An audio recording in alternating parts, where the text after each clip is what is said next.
Hello दोस्तों। तो आज हम करने वाले हैं, एक मॉक टेस्ट है। और ये मॉक टेस्ट मैंने बनाया है सीजीएल के पर्सपेक्टिव से। बहुत सारे क्वेश्चन पेपर को देखा है और ये सीडीएस में भी अक्सर पूछ लिए जाते हैं यही क्वेश्चंस। तो मैंने बहुत सारी चीज़ों को ऑब्जर्वेशन के बाद बनाया है। आप इस टेस्ट को अपने तरफ से दें और इसमें देखें कि आपके कितने मार्क्स आते हैं। इसके बाद एंड ऑफ दिस वीडियो में मैं आपको कुछ और भी सवाल पूछूंगा। तो चलते वीडियो में। क्वेश्चन 1 क्या कह रहा है? एट ए स्नेल पीस। अब देखिए स्नेल पीस, अब आप इसको कैसे याद कर सकते हैं? अब देखिए वर्ड क्या कह रहा है, स्नेल पीस। अब पीस से पीसफुली, जब भी किसी ईडियम को एग्ज़ाम में आ जाता है इस तरीके से और जो उसमें वर्ड मैच कर रहा है वो कभी आंसर नहीं होता है, वो सिर्फ कन्फ्यूजन के लिए होता है। आप देखेंगे स्नेल, स्नेक से याद कर लो। स्नेक क्या काम करता है? धीरे धीरे चलता है। तो ऑप्शन जो इसका जो होगा वो होगा very slowly. Unless they batted badly they won the match. Question number 2 में अब यहाँ पे देखिए 4 ऑप्शन दिए गए हैं। 4 ऑप्शनों में से आपके जो आंसर इसी में लग जाएंगे। वो कैसे लगेंगे देखिए। Unless they batted badly, unless और अनटिल दो होते हैं, दोनों के अक्सर एग्जाम में पूछे जाते हैं नोट लगा के कि वहाँ पे क्या करेक्शन करना है। तो आपके सामने एक ही क्वेश्चन ही, इसके रिलेटेड मैं 4-5 एरर और बताऊंगा। अनलेस और अनटिल दोनों में नेगेशन का प्रयोग नहीं किया जाता क्योंकि अन अपने आप में नेगेटिव है। उस केस में आपको अनटिल टाइम के लिए होता है, यहाँ पे शर्त के लिए बता रहा, रेफरेंस के लिए बता रहा, तो अनलेस आ रहा है, तो ये तो गलत हो गया। ऑल दो ठीक है, देखते हैं। सिंस किस लिए होता है? टाइम के लिए, but since is use for specific of time. और सिंस का प्रयोग जो है, ध्यान रखना, कई तरीके से किया जाता है। Since is also use in A preposition. Since का प्रयोग कंजक्शन में प्रयोग किया जाता है और सिंस का प्रयोग एज ए एडवर्ब भी किया जाता है। लेकिन टाइम की कोई बात ही नहीं है, कोई मॉर्निंग और कोई टाइम या डेट या इवेंट नहीं है, तो तीसरा भी गलत हो गया। अब नो इम्प्रूवमेंट की बात करता है, लेकिन हमारे पास दूसरा वर्ड बचा है, तो हमारा ऑप्शन दूसरा ही होगा क्योंकि ऑल दो वहाँ पे कॉमा है। ऑल दो they batted badly they won the match, मतलब अपोजिशन है एक तरीके का, कोई चीज़ अपोजिट है। यद्यपि वो बुरे खेले फिर भी जीत गए। तीसरा क्वेश्चन है भाई सिनोनिम्स। Synonym identical. देखिए जब भी एग्जाम में आपको कोई भी सिनोनिम या एंटोनिम मिलता है तो उसका जो ऑप्शन होते हैं 4, वो कहीं ना कहीं पे उसी में आंसर होता है। अब देखिए आइडेंटिकल, आइडेंटिटी वर्ड यानी आइडेंटिटी माने पहचान। अब आइडेंटिकल यानी एक दूसरे से पहचान वाला कोई, यानी सेम सिमिलर। तो जो ऑप्शन बनता है देखिए इसमें क्या बना? Similar. Synonym of magnanimous. Magnanimous का मतलब होता है भाई देखिए मैग्नेनिमस, जब वर्ड इतना बड़ा यानी उदार, कोई इंसान बहुत बड़े दिल वाला है। अब बड़े दिल वाला क्या करेगा? जनरस है, वो दान करेगा, चैरिटेबल। अगर आप दूसरे ऑप्शन भी सेलेक्ट कर सकते हो। अनस्टेबल यानी कोई स्टेबल नहीं है। सस्पिशियस यानी कि डाउट, फुल ऑफ डाउट। और मैलिसिस मतलब बुरे व्यवहार वाला, शत्रुतापूर्ण वाला और बुरी भावना वाला। प्रोडिगल, प्रोडिगल का मतलब देखिए ये वर्ड जो ना, prodigal, extravagant, economical, parsimonious, माइजर, stingy और स्पेंड थ्रिफ्ट अक्सर एग्जाम में पूछे जाते हैं।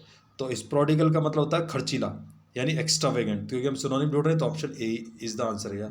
बाकी दूसरे का मतलब माइजर कंजूस होता है, काइंड और केयरलेस ये है ही नहीं, तो ऑप्शन 5 का फर्स्ट।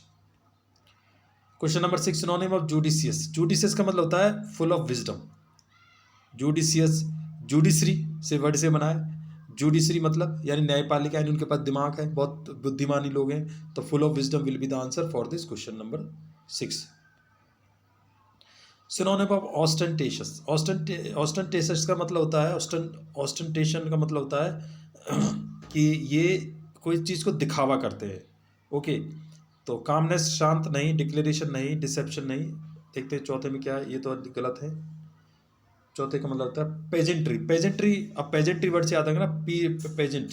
पेजेंट क्या होता है? जो एक तरह का एक जो फैशन शो होता है उसमें जो लोग अपने को दिखाते हैं, और वो जो सेलिब्रिटीज होते हैं उनको पेजेंट बोलते हैं। यहाँ पे आएगा pageantry. Synonym of profane. Profane होता है किसी चीज़ को आप गंदा कर देना, अपवित्र कर देना। तो option a is here answer for this question. Assert माने स्वीकार करना, लेंथर माने बड़ा करना, किसी चीज़ को खींचना, एडवांस माने आगे बढ़ाना।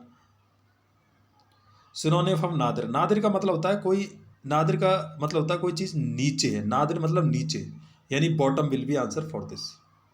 अगर आप दूसरे देखना चाहें, नेबुलस मतलब अस्पष्ट, नॉट क्लियर। डेप्थलेस ये होगा नहीं, हेवन होगा ही नहीं। सिनोनिम ऑफ सौम्र, सौम्र माने होता है कोई चीज़ गंभीर है, और वो गंभीर है इसका मतलब क्या है कि सीरियस है, तो इसका जो आंसर है वो सीरियस बनेगा। सीरियस के दूसरे और सौम्र के दूसरे सिनोनिम क्या होते हैं, आपका हो जाएगा ग्रेव, ठीक है, ग्रेव हो जाएगा, और क्या होगा, सीरियस हो जाएगा, सीरीन हो जाएगा। बाकी ग्लूमी का मतलब होता है उदास, और पीविस का मतलब होता है झगड़ालू, और चिड़चिड़ा। वरिड का मतलब होता है टेंशन वाला, यानी चिंतित, वरिड यानी चिंतित। Okay, opposite word in the following sentence. अच्छा, अपोजिट वर्ड ढूंढे हम इसमें। तो सेंसिटिव का अपोजिट वर्ड क्या हो, सेंसिटिव होता है जिसको किसी बात से बहुत जल्दी चोट पहुंचती हो, सेंसिटिव हो, यानी हर चीज़ को वो बहुत इमोशनली लेता हो। तो यहाँ पे ऑप्शन होगा कैलस। कैलस का मतलब होता है भाई cruel, wicked, heartless. Question number 12, they have done it purposely. Purposely का मतलब होता है जानबूझकर, पर्पज माने उद्देश्य, और एलवे लगाने से इसको एडवर्ब बना दिया, यानी जानबूझकर।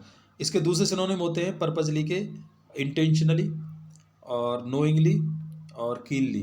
क्योंकि हम यहाँ पे अपोजिट ढूंढ रहे हैं तो इंटेंशनली इसका सिनोनिम होता है, अपोजिट क्या हो जाएगा, अनइंटेंशनली। तो 12 का थर्ड ऑप्शन होगा। Question number 13, he has penchant for writing satirical poem. Satirical, satirical मतलब होता है भाई आप किसी चीज़ का डेरिसिव, डेरिसिव भी इसका एक वर्ड होता है, अक्सर एग्जाम में पूछा जाता है। मतलब एक तरह से व्यंग्यात्मक, किसी पे हास्य पैदा करना, व्यंग कसना, ताने मारना। तो पेंशन माने लाइकिंग, तो क्या हो जाएगा ऑप्शन, डिसलाइक। पेंशन माने लाइकिंग होती है, किसी के प्रति चाहत या लाइक होना, पसंद होना, उसका अपोजिट डिसलाइक होगा। Question number 14, antonym of pamper. Pamper का एंटोनिम क्या होगा, पैम्पर का मतलब होता है देखिए कि किसी को आप लाड़ प्यार करना, दुलार करना, पसंद करना। तो यहाँ पे क्या हो जाएगा, नेगलेक्ट। हमारी इस वीडियो को जरूर लाइक करें, चैनल को सब्सक्राइब करें। आने वाले समय में आपको इस तरह की और इन्फॉर्मेटिव और यूजफुल वीडियो जरूर मिलेंगी। Question number 15, adversity. एडवर्सिटी का मतलब क्या होता है, एडवर्सिटी मतलब होता है बुरे दिन, विपत्ति, परेशानी। तो एक ही ऑप्शन होता है यहाँ पे प्रॉस्पेरिटी। मैच भी कर रहा है, आप ऐसे भी आते हैं। वेल्थ माने धनी, धन, लग्जरी माने सुख सुविधा, मनी माने पैसा, तो ये इसका होगा ही नहीं, अपोजिट बनना है। तो हमें यहाँ पे ढूंढना है इसका सेंटेंस इंप्रूवमेंट। अब देखिए सेंटेंस इंप्रूवमेंट क्या है, because that there were heavy rains the lake was flooded. अब देखिए ये जो है बिकॉज दैट, बिकॉज के पास कभी दैट नहीं आता, बिकॉज और दैट दोनों कंजक्शन है, और दोनों ही एक रीजन बताता है और दूसरा ऐड करता है। I want to say that, I have a reason because, तो इस तरह से बनता है। तो यहाँ पे बिकॉज ऑफ द दोनों एक तरीके के हैं, तो ये नहीं बनेगा। तो एज देयर वाज नहीं होगा, सिंस देयर वाज नहीं होगा, और एक ही ऑप्शन बनता है बिकॉज ऑफ, तो बिकॉज ऑफ बनेगा यहाँ पे। Question number 17, the thieves run away A black car. अब यहाँ पे देखिए एस्केप्ड विद, अगर आप देखेंगे सब में जम्प्ड अवे, नो इंप्रूवमेंट आएगा नहीं, तो फ्लैट आंसर होगा यहाँ पे। Question number 18, I don't understand why did you not call me last night. तो देखिए यहाँ पे अगर आप देखेंगे आई डोंट अंडरस्टैंड, मैं नहीं जानता या मैं नहीं समझता, वाई डिड, और वाई यहाँ पे क्या है, एक इंट्रोगेटिव वर्ड होता है, बट यहाँ पे दो सेंटेंसेस को जोड़ रहा है, तो कनेक्टर का काम कर रहा है, इसलिए ये क्या हो गया, एक रिलेटिव प्रोनाउन हो गया। यानी रिलेटिव प्रोनाउन आपस में जोड़ रहा है, तो प्रोनाउन भी कई प्रकार के होते हैं, यही वाई शायद अगर पहले आएगा सबसे पहले तो इंट्रोगेटिव प्रोनाउन होगा, लेकिन ये दो सेंटेंस दो क्लॉज को जोड़ेगा तो यहाँ पे ये रिलेटिव प्रोनाउन हो जाएगा। और वाई यहाँ पे आया तो वाई डिड यू नॉट की जगह ये होना चाहिए why you did not, B option is there, यानी नंबर 2 18 का दूसरा। अब लास्ट नाइट आ रहा है, क्योंकि डिड आ रहा है तो पास्ट में जाएगा, तो वाई यू डिडंट कॉल आएगा, क्योंकि देखिए हैड तो बनेगा नहीं, क्योंकि वो लास्ट नाइट, जब भी लास्ट नाइट आए, लास्ट आए, अगो आए, तब पास्ट इंडेफिनिट बनता है और सिंपल पास्ट बनता है। Question number 19, the building will redecorate during the summer season. अब देखिए the building will redecorate, redecorate मतलब होता है, अब देखिए बिल्डिंग क्या है, अपने आप रीडेकोरेट नहीं करेगी, और this will be in passive voice, तो यहाँ पे क्या आएगा, विल की जगह विल बी, और V3 आएगा डेकोरेटेड, तो option a is the right for 19। तो 19 का पहला है, my brother couldn't rise up from his bed no more. अब देखिए एक नेगेटिव तो पहले ही दे दिया यहाँ पे नॉट, और यहाँ पे दूसरा नहीं आएगा, तो यहाँ पे आंसर होगा एनी मोर। एनी फर्दर दूरी की बात नहीं कर रही है, आगे की बात नहीं कर रहा, अभी की बात कर रहा है। Fill in the blanks, fill in the blanks का मतलब क्या है कि इसमें एक सब्जेक्ट को आपको, एक वर्ड को इसको चुनना है।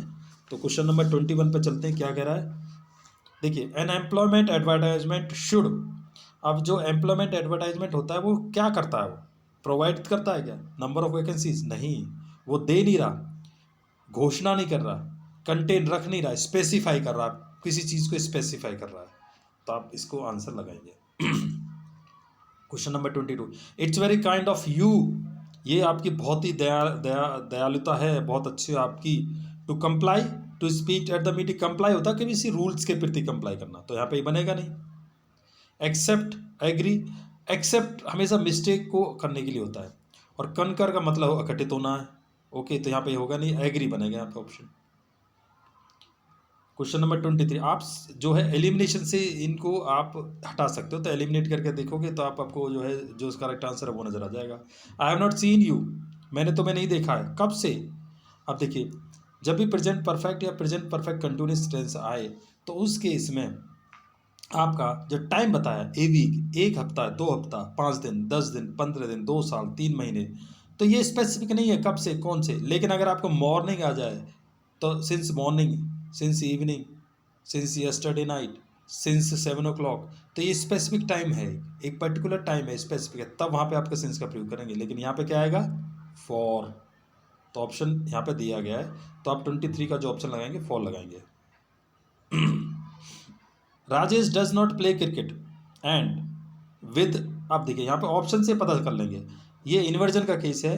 अगर Rajesh does not play cricket और एंड से दूसरा सेंटेंस यहाँ जुड़ रहा है, तो यहाँ पे डज का प्रयोग किया जा रहा है, इसका मतलब इन्वर्जन ही आएगा, और इन्वर्जन केवल सो में आता है। अगर ना आयदर इसलिए नहीं आएगा क्योंकि आयदर और के साथ में और का प्रयोग किया जाता है, तो कोई कम्बिनेशन नहीं बैठता है। नाइदर के साथ नॉर का प्रयोग किया जाता नहीं बैठता है, और एंड एक कनेक्टर है, और विद डज, विद एक प्रीपोजिशन है, डज एक हेल्पिंग वर्ब है, तो इन तीनों का तो कॉम्बिनेशन बैठता ही नहीं है। तो ऑप्शन एक ही बचता है, आपके सामने है क्वेश्चन नंबर 24 का ऑप्शन ए, यानी 1। ये अक्सर एग्जाम में पूछा जाता है, सो जो होता है इस तरीके से अगर पूछा जाए तो सो के साथ हमेशा जो है इन्वर्जन का प्रयोग किया जाएगा। इन्वर्जन का मतलब वहाँ पे जो हेल्पिंग वर्ब है वो पहले आएगी, सब्जेक्ट बाद में आएगा, जैसे यहाँ पे लिखा गया डज यशवंत। ओके, 25 को आप अपनी तरफ से करें, आप इसमें आंसर बताइए कमेंट सेक्शन में कैसे करेंगे। मैं इसको थोड़ा हिंट्स दे देता हूँ। ये जो है एक इसमें दिस वायर इज टू, ये जो वायर है बहुत ही क्या है, हल्का है, भारी है, उठाने में तेजी में क्या है, तो आप इसको करें। और ऑप्शन इसमें दिए गए हैं चारों, इनमें से एक होगा। और ये 2 करके एक ऑप्शन है, एक रूल है, उस ये जो है इस रूल को याद रखना जैसे, तो आपको पता चल जाएगा। आप इसमें एक ऑप्शन को सेलेक्ट करें और कमेंट सेक्शन में हमें बताएं।